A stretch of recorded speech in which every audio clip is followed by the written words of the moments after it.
সবাইকে জয় যিশু। মহান ঈশ্বরকে ধন্যবাদ। আমি বিষ্ণু। আজকে ঈশ্বরের বাক্য থেকে দেখব রোমীয় পুস্তক 12 অধ্যায়ের 1 পদ।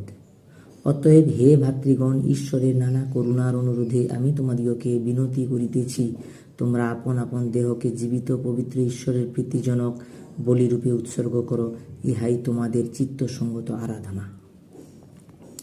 আজকে আমরা যতজন প্রভু যীশু খ্রিস্টকে বিশ্বাস করেছি, আমাদের যতজনকে ঈশ্বর মনোনীত করেছেন, আমরা তার আরাধনা প্রশংসা করি। গৃহমণ্ডলীতে, চার্চে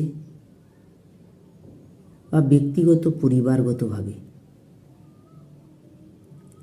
কিন্তু আমরা যে আরাধনা করি, সেই আরাধনার মধ্য দিয়ে আমরা কি ঈশ্বরকে খুশি করতে পারি?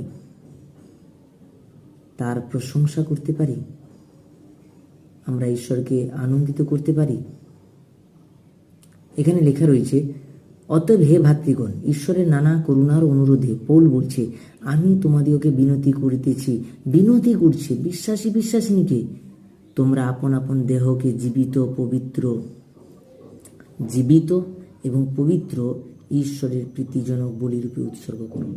আমরা আমাদের দেহকে, আমাদের মনকে, প্রাণকে আমরা কি ঈশ্বরের ইচ্ছে মতো বলিরূপে উৎসর্গ করতে পেরেছি?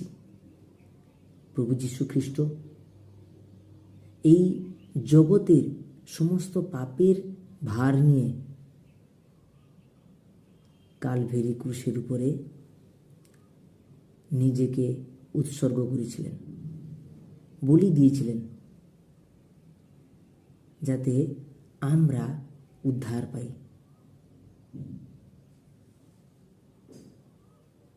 আমরা যাতে পরিত্রাণ পাই। এখানে লেখা রয়েছে, জীবিত পবিত্র ঈশ্বরের প্রীতিজনক, তার ইচ্ছে মতো বলিরূপে উৎসর্গ করতে হবে। আমাদের ইচ্ছে মতো নয়, আমাদের প্ল্যান পরিকল্পনা নয়, তার ইচ্ছে মতো নম্রভাবে নিজের হৃদয়কে উৎসর্গ করা, ইহাই তোমাদের চিত্তসঙ্গত আরাধনা। আর যখনই আমরা আমাদের ভগ্নচূর্ণ হৃদয়কে তার কাছে উৎসর্গ করে দেব বলিরূপে, সেই আরাধনাটাকে ঈশ্বর গ্রহণ করবেন। আমাদের চিত্ত দিয়ে আমরা আমাদের মন, প্রাণ সমস্ত কিছুকে উৎসর্গ করে দিতে হবে সেই প্রভু যীশু খ্রিস্টের কাছে। তবেই তিনি আমাদের এই আরাধনাকে গ্রাহ্য করবেন, তিনি খুশি হবেন, তার মহিমা হবে। আমেন। জয় যিশু সবাইকে।